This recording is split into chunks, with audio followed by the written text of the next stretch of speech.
If you are a financial advisor and you want to know how to actually get clients, then this is for you. In this video, I actually interviewed Garett Maralit. He is the founder of The Bright Millennial, inspiring a lot of people. And he will also be sharing with you in this interview his thoughts, ideas, and strategies on how to survive and succeed during this time of crisis coming up.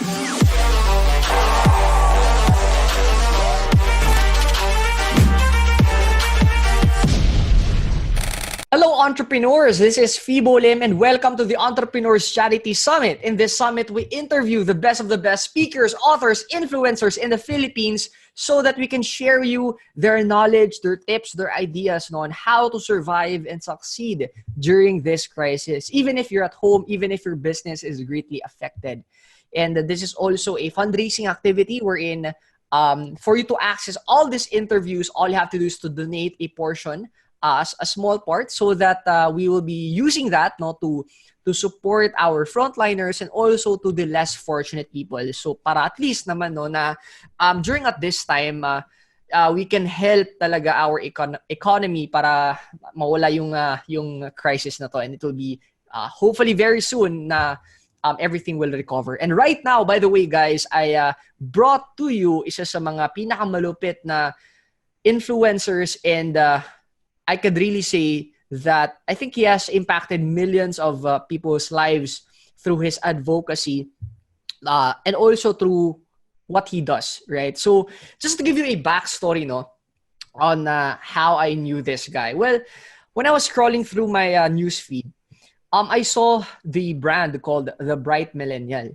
And tinitingnan ko, it's about, personal finance, it's about investments, and parang normal, kasi marami din kasing mga pages na ganun. So parang I just left it alone. Pero what happened is, I think one of my friends interviewed this guy, or actually nakalimutan ko na how it came about it. Pero parang nakita ko siya. And na-shock ako na siya pala yung founder ng The Bright Millennial. And it amazes me because as of this video, I think it's almost 300,000, tama ba? 300,000 plus and counting followers yung page na yon. And if you think of it, especially at this time, alam mo na mahirap kunin yung over 100,000 na following, especially in social media, right? And ngayon, I also see him talk in different events, and people are interviewing this guy, and nakita ko rin na marami din siyang friends with regards to public figures as well. And what happened is I messaged him, and we don't know yet each other, and sabi ko, and I was parang tawag dito, nervous kasi paki-decline ako, kasi I'm sure marami ding kumbaga in demand tong tao na to. I'm sure marami ding nag-invite sa kanya, and good thing na he said yes. So that's why I'm very, very honored to share with you, or to bring this person to you guys. Without further ado, guys, I want you to welcome the founder of The Bright Millennial, Mr. Garett Maralit. Sir Garett, thank you so much for your time, for sharing your talagang, I know your time is valuable, so maraming salamat for saying yes to this.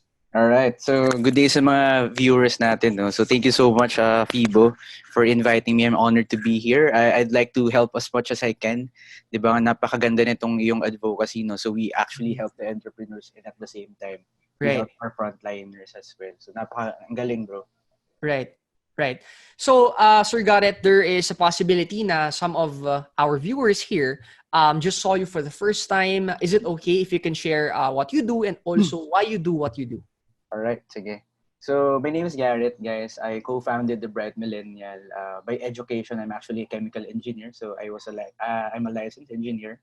I work in the industry for 3 years, and then I went into the financial services after a few while. And right now, I'm a full-time financial advisor and a unit manager. I handle around 30 to 40 advisors. And if you're going to ask, bakit ganun?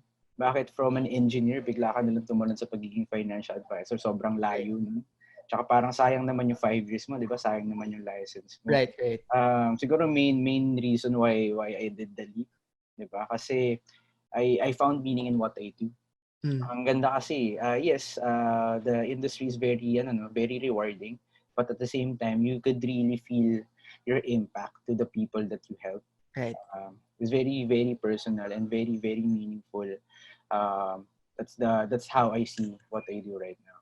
So Yeah, that's may need talaga eh. We have this need in the Philippines to actually itaas natin yung financial literacy. right. How long have you been in the financial industry ba? 3 years na, bro. Hmm. In April 1, actually. I just have a question. When did you build the Bright Millennial?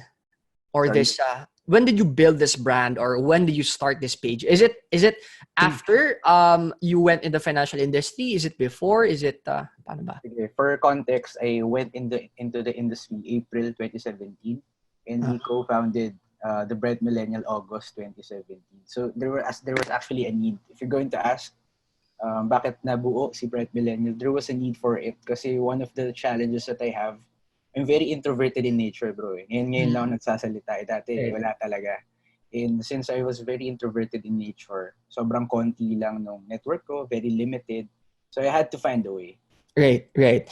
So I'm sure na this brand you built really contributed a lot to, kumbaga, kasi a lot of people they doubt in social media marketing, they doubt doing this, sanay sila sa offline, and then you are a living proof talaga of somebody who is an introvert, siguro wala kang masyadong connections, mahina, I totally understand that kasi ganun din ako, and you were able to build this brand, and I'm sure na, and I'm gonna dive in deeper in a few minutes, pero I'm sure that if everybody has their own brand, kasi what you're basically doing is this you are building something, providing value first, and then you're not making any money out of it. I mean, Exactly. you post out content, and I totally understand that kasi ginawa ko yun kumbaga, in the first few months, you might be losing money and wasting time. Hindi naman wasting, pero somewhat parang napupunta sa wala. And sometimes you get discouraged kasi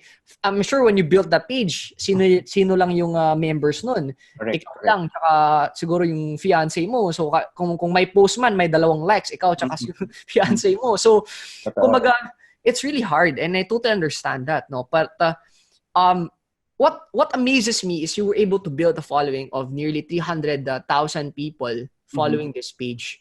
And how did that happen ba? Ako, I just want to reiterate what you already said. Kasi you mentioned we give value. Right. We don't actually ask for business at this moment. So kami ganun lang din naman yung nag-start namin. The main goal was, yes, I needed the page, I needed the brand to actually get leads. But at the end of the day, the main goal of the page was actually to educate and to empower our audience. So, diba, very, very, very apparent naman that when you give out value, the people will share your content. Right. Very, very organic yung growth ng page kasi what you are sharing on your page actually helps them. And when it helps them, they would want to help other people like yung friends and families nila. So parang nangyayari, itong audience mo na to, di ba, kunwari, 100 lang yung audience mo. Yung mga 100 na audience mo na yun, they see value in your content. So they would just share it to their friends, their families, then palaki na ng palaki Yeah. Diba? Kumbaga, the goal was not actually to build the following. The goal was to spread information. Yeah. People. Right. Bro, I'm sure there's like hundreds of thousands of pages ngayon, and meron bang, are you doing something na most people are not doing in building their pages? Kumbaga, kung meron kang secret, ano ba yung pwede mo ma-share na secret to build that? Kasi most probably, everybody is also posting content, pero bakit hindi yung growth ng page nila katulad sa'yo? Correct. So ako siguro nakita ko dyan, bro, is yung patience Diba, you mentioned kanina, ganun din yung experience namin, no? So we were building this page, and in the first few months, wala naman nangyayari, walang return, wala masyadong following, you don't actually get leads. So parang if you're going to look at it, why do this? Diba, why do this? It's a waste of time. And siguro most pages would stop there. Diba? Kung kunwari, after a few weeks or a few months, ay wala akong nakikitang return dito Tigilan ko na to. Kami, we did not stop at that. Diba? We were patient, and we're not really looking at the following. We're not really looking at that. We're looking on how are we going to improve ourselves for us to generate more valuable content. Right. Kasi bro, wala naman kaming my fiance and I, we don't have any marketing background. So lahat nito, binuo namin yung page, we learned it along the way na lang. Yeah, that's amazing. Kumbaga, was what you said, no, na patience. How was there like a post? How long did it take before it blew up? Kumbaga, I know na yung growth ng page hindi siya ganun eh. Para kumbaga flat siya then biglang ganun eh. Yeah, correct. Right? So like anong post, anong video, anong image, anong content or how long did it take before it blew up? Like how many months before it when you start created it? All right. So if we're going to look at, let's say yung metric natin is following, no, para mas madali siyang makita. Right. We started August 2017. Siguro it blew up around December or January 2018. And if you're going to screen yung aming page, you're going to see na yung brand namin is based on or built upon clip arts eh. Medyo cartoonish yung namin, yung infographic style. And January kasi, 'di ba January people would want to do something something to improve themselves or something to improve their lives. And very very common sa atin yan that we're trying to make our New Year's resolution. Right. And 'di ba ano ba yung pinaka-common na New Year's resolution? Aside sa magda-diet na ako, aside sa I'm going to eat healthier. One of the most common New Year's resolution is to save and invest money. So we tried to bank on that, no. We made this post about financial products that you could actually buy or you could actually avail for you to maximize the value of your money. So we found out people would, diba, mga tao, they would actually want to invest. They just don't know how or they just don't know where to invest. So nung nakita nila yung post namin, the title was 10 Best Investments. So when they see that post, diba, naglagay kami doon ng iba't ibang options on ano ba yung mga pwedeng paglagyan ng pera nila. And we did not sell anything. We did not hard sell anything. We just named a few options. So they see value on that. They see value on that. So anong nangyari, talaga siya, nag-viral talaga. I think that was the first post na nag-viral sa amin. I think it reached around 6 million people in a month. Wow. Doon na siya nag-start. Parang from 20, nag-jump siya to 50,000 followers. Wow. That's amazing. When you started ba, kasi when I viewed your page, nakita ko yung images is of quality. Did you start that way? Now, when you started the page, you designed the page na medyo cartoonish siya. Did you plan it to be that way ba? Or did it develop over time lang ba? Ganun na siya before pa, bro. Simula pa lang, medyo cartoonish clip art na siya. Pero if you're going to compare yung quality siguro, way better na yung ngayon. Kasi we improve along the way. Kung mapapansin dati, parang very basic lang. Kasi nga we don't have any marketing skills or Photoshop skills. Right. It's very basic. Right. Who's editing these stuff? Yung mga, bro, yung mga magagandang post, si fiance yun. Pero yung mga so-so lang, ako yun. Right. So, bali si fiance, did she know how to edit images ahead of time na ba? Or did she just learn it when you started to build the page? I think parehas kami na, that we learned it along the way. Meron lang siya talagang parang innate na parang yung taste of how you see or how you edit. Right. For each post ba, how long do you spend time? Kasi you're creating content and quality pa. Do you have an idea? Parang ganito, how often do you post? Is it every day, once a week? And I'm sure na depende, ganito na lang yung post. Yung post na merong parang tawag dito, how do you call this? Merong mga other images, mga square. How long does this take to create? All right. So on a normal day or on a normal week or on a good week pala actually, we try to post at least once a day. Diba? Once or twice a day. Ngayon medyo nag-slow down na kasi we're trying to rebrand it. We're trying to parang build it up ulit. So ngayon medyo nag-slow down siya. Pero before, on a normal day, mga ganun, mga once or twice a day. Yung mga posts that you were referring to, like yung mga square na ganun. That's at least once a week. Usually weekend namin release yun, like Saturday or Sunday. And when we do scheduling, siguro we just allot mga 1 or 2 days for content creation. Right. And we allot another day for scheduling. Right. And then that's it for the month. Yeah. How about the content? How do you come up with this content? Depende ba sa questions or do you do some research or and also here hindi ba kayo naubusan ng content? Have you experienced something like this na parang naubusan kayo ng content? Ano yung experience mo, bro? Mostly research yung content eh. Kasi, di ba, the topic personal finance, hindi naman siya bago na eh. I think majority of the principles din, parang discuss naman eh. So, ang ginagawa lang namin we're trying to show it in a way na parang mas, parang mas eye-catching.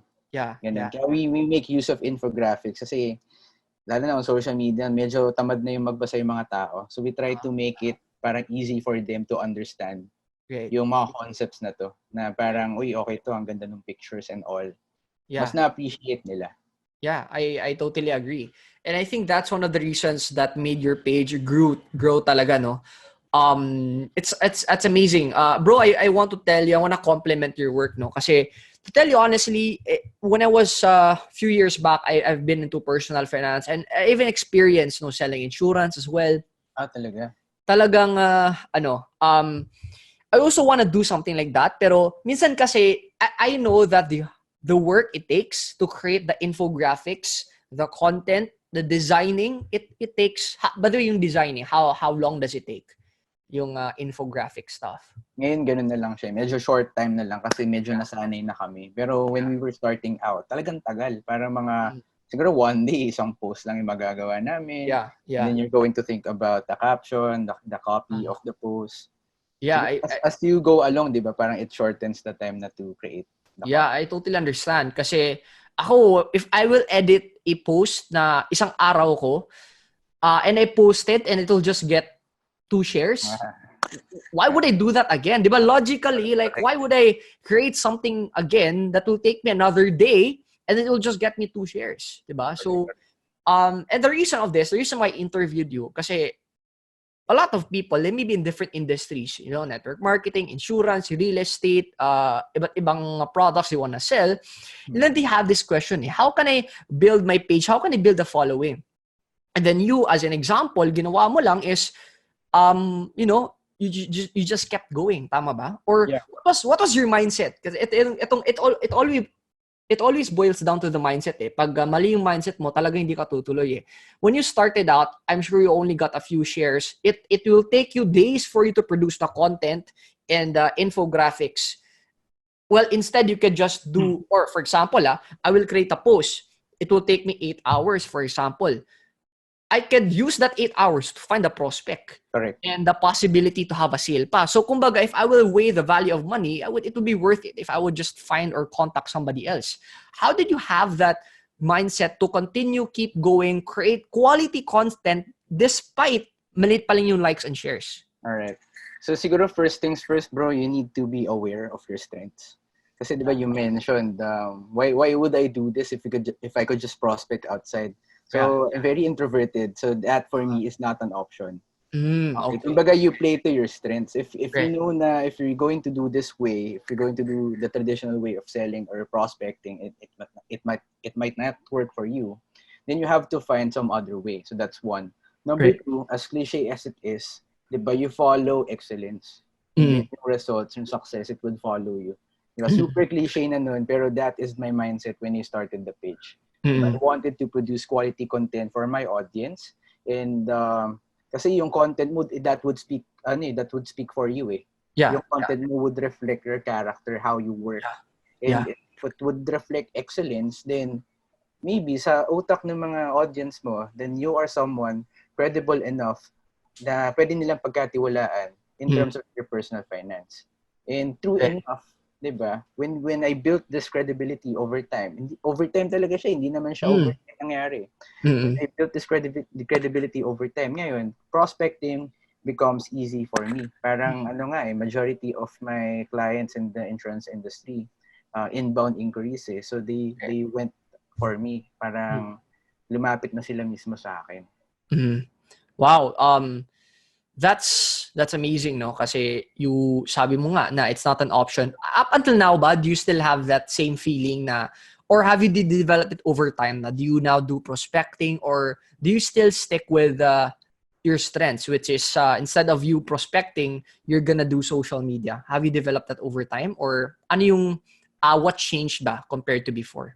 Ako, right now, I'm forcing myself to do active prospecting kasi I believe if I want to level up my game, I need to do something else.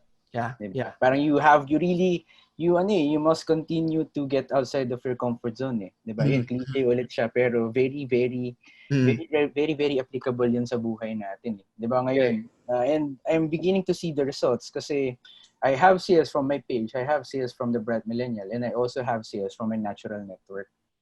Parang hindi na lang isa yung source ko of leads. And that works for me. I get to target higher. Yeah. Ano ba yung funnel mo, bro? How does it work? So, like you post out content and then they inquire or they ask questions, and then paano ba you schedule a call and then you explain how does the whole funnel work with regards to doing marketing, attracting people, providing value, and to the point of making that person a buyer, or in a way wherein you'll be offering your financial products? So majority of our posts, hindi kasi sila talaga selling posts. Majority of the posts are more of informative, more of education for the client. So just to get them aware of their problem, just to get them aware of what they need to do, or ano ba yung mga kailangan nila for them to succeed or for them to reach their goals. So yun yung mga munang ginagawa namin. And then after some time, or parang once in a while, actually would post something na in relation na directly with what we offer, like insurance or financial planning. So when we do that, people would actually message us. Okay. And when they message us, ang protocol kasi is we cannot sell online, eh. Okay. We cannot sell online. So what we can only do is just to do siguro financial planning, or just talk or chat with the prospect. So that's what we can do. And online, siguro pagka okay na yung relationship or nakabuild na ng konting trust between the client, between the prospect and us. So that's when we are able to set appointments with them. So face-to-face pa rin. Face-to-face yung presentation, and that's when we close the sale. So that's one way to do it. The other way is we make use of ads, Facebook ads. Yeah. So very effective din siya if you know how to do it properly. Right. So what builds me curiosity is you also do Facebook ads. Now, how do you do it ba? Is it tawag dito? Is it you just post it on your Facebook page and then organic post lang siya, or is it a sales post? Or how does anong ad yung what ad do you actually run? Or anong post? Anong content, sorry? It's usually it's usually a selling post. Okay. Minsan direct to the point na insurance siya. Like what type of insurance? Health insurance. Right. Or something like a VUL, insurance with investment. Yeah. Sometimes we make use of an ad that promotes financial planning. So parang very general siya. Kasi some people, they don't like insurance. Eh. So very general yung approach, like financial planning, and insurance is just part of the discussion. So nagpapasked sila ng session. Right. Is it possible, kasi what if there's an inquiry from another city or province na not from Metro Manila, for example, is it still possible to close a sale, or are you gonna do an online call, or how does it work ba? It's still possible kasi that's one of my goal in the next few years, to establish teams in different parts of the Philippines. Right. So, meron na ako sa ibang parts of Philippines, pero mostly Luzon pa rin. Yeah. So kunwari, I have an inquiry from a location that I don't have any advisor from, wala akong teammate doon. I would just contact another advisor from that area. Kahit na outside of my team. Yeah. Pero, diba, that could still help yung nag-inquiry.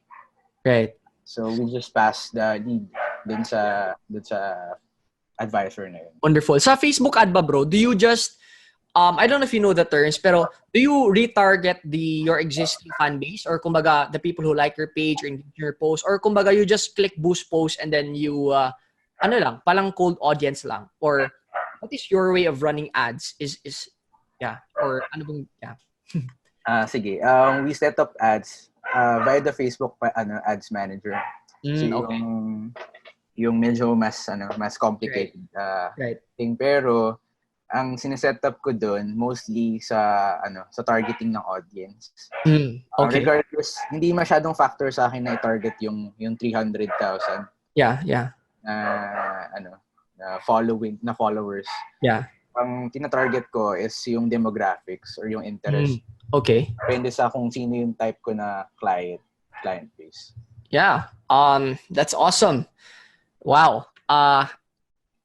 Wow, I never expected na that's converting, no? Kasi you're actually targeting a cold audience, and then as what you've said, na it's doing good. Kumbaga, you have a lot of income streams from the page, doing ads, also from your network as well. Is your business affected ba because of the pandemic, or I think it's affected, pero how are you maximizing what's happening right now? Okay. So it's very much affected kasi number one, we cannot close clients or sales right now. Pero we've been informed na pumayag na sa insurance commission to actually sell online. We're just waiting for the guidelines. Mm-hmm. So probably because na-extend yung natin, 'di ba? Na-extend yung quarantine period natin. Uh-huh. So probably in the next few days, possible na mag-sell online. Pero diba, ilang weeks na kasi tayo naka-quarantine eh. 3 weeks na, going 4 weeks na, going a month na tayo. So very much affected kasi we don't have, at least ako I don't have any new client. And we cannot go outside. Yeah. Okay. So the next question is, how do I maximize the time?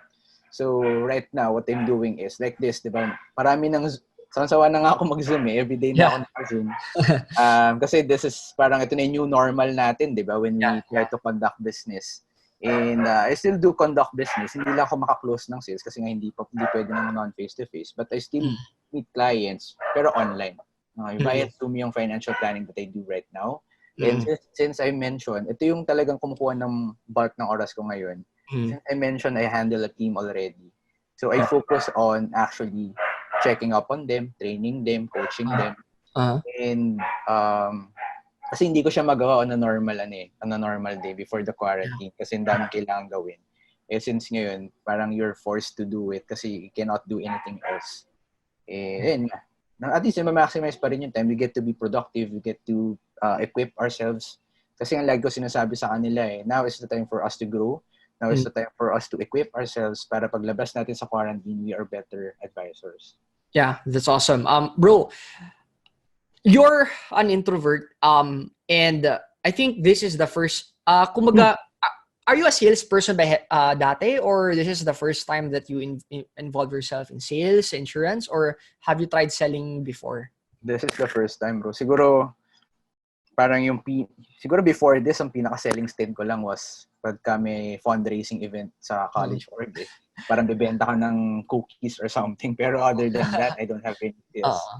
Background. Ito na to. Yeah, kasi what amazes me is right now you have a team that team of financial advisors that you coach, you inspire, and most of all, you lead. And for that to happen, you need to have leadership skills. And how did you develop that ba? Kasi ako din, I'm also an introvert eh. And ako lang dati, I was doing some volunteers sa barangay, sa school, mga ganun. So I think I developed it over time. Pero sa'yo ba, since you're selling financial products and kumbaga, your team, if you don't lead them well, it will really have a massive impact kasi wala silang, I mean, if a financial advisor can't produce sales, of course, wala kang kakainin, right? So you are responsible of that. How did you develop your leadership skills? Ano ba yung experience mo with regards to handling a team? Ayan. So ako, bro, very hesitant ako when I started being a manager. Kasi before this, dun sa previous work ko, wala naman akong manager experience. Wala akong leadership position before. supervisor ako nun, pero I wasn't really leading any people. So hindi ko nga sure bakit supervisor yung role. Wala naman tao. Pero I think kaya ako na-develop yung leadership skills ko mostly because of my mentors. I just observed them, lalo na sa insurance industry kasi very structured eh. Parang ngayon I have a unit, pero parang maraming units sa sales team, maraming sales team sa branch. Right. So very structured siya, maraming leaders ahead of you or parang beside you sa ka-level mo. Yeah. And, observing them, how they manage their team, I could actually see ano ba yung mga best practices that they do. Yeah. And even outside the industry, I have these mentors that actually helps me to learn about leadership. Parang parang observation talaga eh. Tinitingnan ko how they do it, how they lead their team, how they care for their team, and then just pick what I think would apply to me. Right. Yeah. Yeah, that's amazing. The reason I'm asking this, by the way, kasi people are watching this, most probably marami ding introverts eh. Na parang I can't do business, I can't do selling kasi I'm shy, I'm afraid and all of this stuff. Pero you're a perfect example who was despite your pagka-introvert, and talaga makikita ko talaga sa personality mo, bro, na parang you're a shy person, do you spend when you rest, do you spend it with people outside or just by yourself? Feeling ko, bro, alam mo na yung sagot doon. Alone. Yeah, 100%. Kaya nga ngayon, bro, naka-quarantine tayo, okay lang sa akin to eh. Yeah, I know, understand. Ito yung question ko eh, kasi I can see na you were able to build your connections din. What I mean is, public figures, experts, thought leaders in the industry. How did you do that despite your personality? All right. So ako nga, as a person, very introverted, very shy. I don't want to approach people. Right? So that's one barrier. So naisip ko, parang ito yung naglilimit sa akin eh. Diba? Limiting belief ko to ngayon na parang hindi ko na lang sila tatanungin kasi i-reject lang naman nila ako. Ayoko masaktan. Right. Pero when I parang nung kinalimutan ko yung idea na yun, when I just started reaching out to these people, parang what I wanted was to do collaboration with them. Parang I wanted to make them see na win-win yung situation when they parang associate themselves with me. Pagka when they mentor me, they would actually get something in return. Kumbaga win-win tayo. You mentor me and then I help you with something. And I think ganun nagsimula yung most of my connections. Lalo na when we try to leverage our own social media presence. No? So parang more of collaboration with these big names na in the industry. And nakakatawa kasi we provided value for them. And at the same time, they mentored us. So win-win pa rin yung situation. Yeah, wonderful. Eto bro, kasi most people, possibly na they might be losing everything right now because of what's happening. The cash flow is bleeding. Hindi sila makahanap ng prospect, and most probably they will be starting from scratch. So let's say you are in their shoes, no? Let's say you will, assuming that you're gonna lose everything, your brand, your connections, your wealth, your business, natitira na lang is your knowledge. How are you gonna start all over again? And are you still gonna sell financial products ba? All right. So siguro first things first, I'm going to be grateful dahil nasa akin pa rin yung knowledge ko. Kasi kung pati yung knowledge ko yung nawala, baka mas mahirap mag-start eh. Diba? So I would be thankful that I still have my knowledge. Kasi from that, I could actually rebuild naman eh. I could actually rebuild kung ano man yung nagawa ko dati. And siguro, before I do any plans, I would make sure that I keep my emotions in check. Okay lang naman eh. You acknowledge na medyo mahirap talaga naman. We cannot downplay crisis talaga yung nangyayari ngayon. You have to acknowledge yung nararamdaman mo, nakakatakot talaga, nakaka-worry talaga. You have to acknowledge all these things. Hindi mo yung pwedeng ibaon lang basta. But you have to reframe eh. You have to reframe your thinking na, diba, amidst this chaos, amidst all of these losses, there is opportunity on this. There is opportunity in this. So ngayon, ang next step natin, ano yun? Ano yung opportunity na yun? I'm sure you're aware na tuwing nagkakaroon ng recession, lumalabas yung mga big businesses, diba? Right. Like in 2008, ang dami nagsulputan ng mga businesses na, mga malalaking businesses na ngayon. So if they have done that, diba, what stops us from actually doing the same? Right. Okay. So parang yun lang, you start from scratch. Don't be afraid to start from scratch. Since you have the knowledge naman that got you in the place before the COVID. Right. Diba? You have to realize there's life after COVID eh. Right. So if you're gonna start all over again, are you still focusing or parang offering financial products? Let's say bura lahat and then you're gonna start again. To be honest, if I'm just going to look at parang yung feasibility of selling the products, parang medyo mahirap eh. Kasi kung crisis nga, kung recession, most people would not prioritize insurance. Most people would not prioritize investments. But we would prioritize their needs. Lalo yung mga matagal walang income. So kung yun lang yung mission ko, kung yun lang yung goal ko na kumita, I probably would not. Pero hindi eh. The mission is to actually uplift yung mga Filipinos, at least in terms of financial literacy. Kasi hindi naman sa sinasabi kong financial literacy lang yung cause ng poverty. Maraming causes eh. Right. Iba-iba yan eh. Pero there's still some people that would actually earn decently enough, di ba? Pero they would still, parang nauubos pa rin lahat ng pera nila. And I want to help these people na parang ma-manage nila na mas maayos yung pera nila para maging mas ready na sila dun sa crisis. Ito na-realize ko, bro, share ko lang. Sure. Na-realize ko parang nabigla tayo lahat dito, di ba? Ngayon, yung mga basics ng finance, like yung cash flow management, magbabudget ka, emergency funds, all of these things, hindi natin to pinansin for the crisis. Nung maganda yung buhay natin, nung good times, di ba? Right. We don't look at these things kasi boring siyang pag-usapan. Now, nung dumating tong COVID, bigla-bigla na lang tayo na lockdown. We realize, ay, okay, kailangan pala to. Kailangan pala ng emergency fund. Kailangan ko pala mag-budget. And really have to go back to the basics. Right. Yeah. I'm inspired by your story, bro.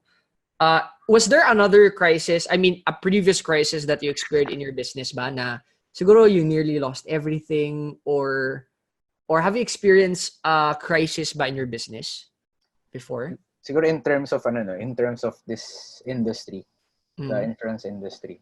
Itong ginagawa ko ngayon. I think yung pinaka-crisis na napagdaanan ko dito was the time na wala na akong prospects. Kasi di ba, you have to understand yung prospects, ito yung lifeblood ng business natin eh. Diba? Right. So kung mawalan ka ng prospects, your business will die. And as I've told you, I'm very introverted. I don't have much network. Siguro on my first quarter as a sales agent in the industry, medyo okay pa eh. Meron pa akong konting mga close friends ko, yung family ko nandyan pa sila. Pero after that quarter, paano na to? Sino nakakausapin ko ngayon? Wala na ako makausap. Parang feeling ko magre-resign na ako noon. If hindi nag-take off si Bright Millenial or kung biglang shut down yung Facebook, probably I would resign because I don't have any more leads. Yeah. That's amazing kasi I understand how you feel, no? Kasi I think one of the first prospecting I did was in network marketing. Talagang bagsak na bagsak yung feeling ko eh kasi naglabas kasi ng pera noon. And sabi ko, kailangan ko itong mabawi in 1 week. And then sabi, I started inviting my friends. Yung iba sabi nila no, yung itong malupit eh. I think 90% said yes na mag-meet up, pero pagdating ng meet up, Indian, di ba? Na-experience mo ba yan? Oo, bro. Daming ganyan, lalo sa start. So, ikaw, your inspiration kasi that means na despite your weaknesses, instead of backing out, you're looking for other ways on how to do prospecting, di ba? Correct. Kasi especially at this time, maraming tao who are fearful, all they do is just be at home and hide and, just stay at fear and then just wait mo, wala lahat. Yeah. Then, on the other hand, ikaw, you, even at this time, I can see na you're still putting out content. You are connecting with your subscribers. And it really boils down na, it's obvious naman na, and I can see the pattern, no? Kasi I've interviewed a lot of people already and I can really see the pattern that when they build a brand, when they build something, it's really not for money. Kasi I'm sure in the first 6 months, talagang yung effort mo compared to the income is not worth it eh. Yeah. So you would stop. Like logically, you would stop. It makes sense if you stop because it's not worth it. But since you're beyond that, parang parang income is secondary already. And time will come na yung effort mo to compare to the income will be more than compared to your, to your effort. And I want to compliment your work with regards to that. All right. Ito bro, last question, no. Since sabihin natin that all the television networks are streaming this live, and you have a message to all our Filipinos right now. Okay. Ano kaya yung pwede mong ma-message to them? Alright. So, siguro first message ko sa inyo guys, you have to realize, as I've said kanina, there would be life after the quarantine. There will be life after this virus. No? We will survive this. And we are going to bounce back.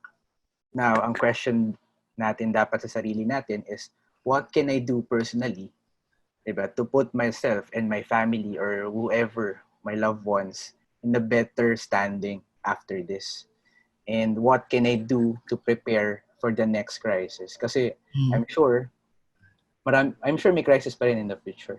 Yeah. And it's up to us for us to prepare na para pag dumating ulit yun, this time, kung di man tayo ready this time, itong 2020, sa next crisis, we will be ready and hindi tayo matatakot.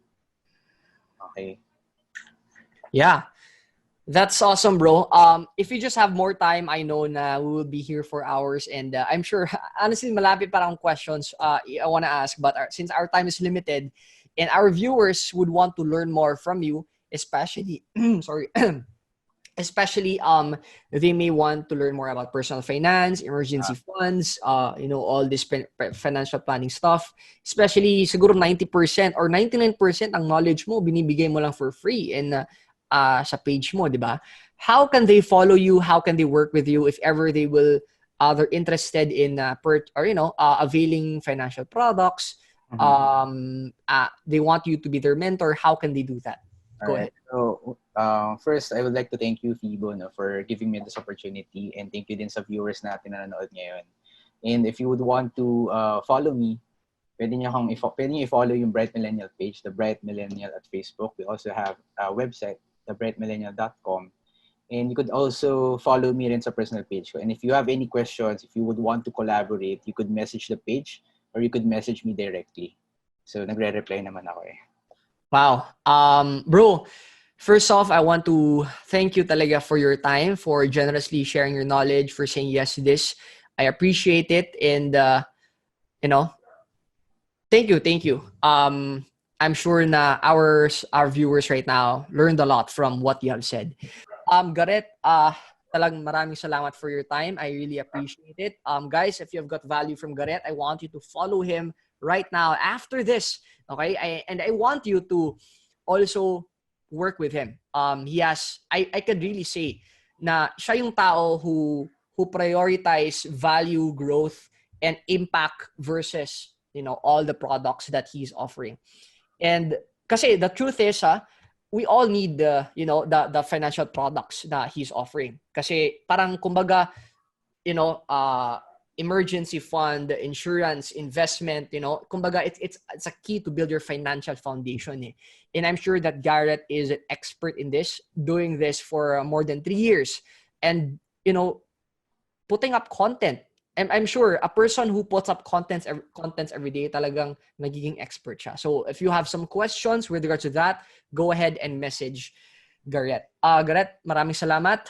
Thank you so much. Guys, thank you so much for watching this video. Until next time, this is Fibo Lim. God bless you and stay safe.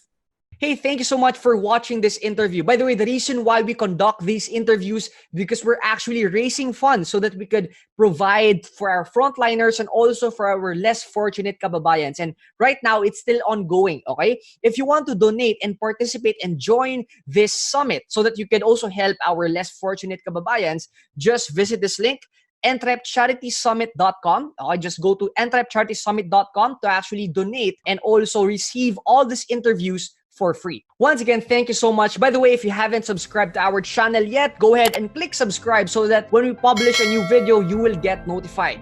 Maraming salamat. Until next time, this is Fibo Lim. God bless you and stay safe.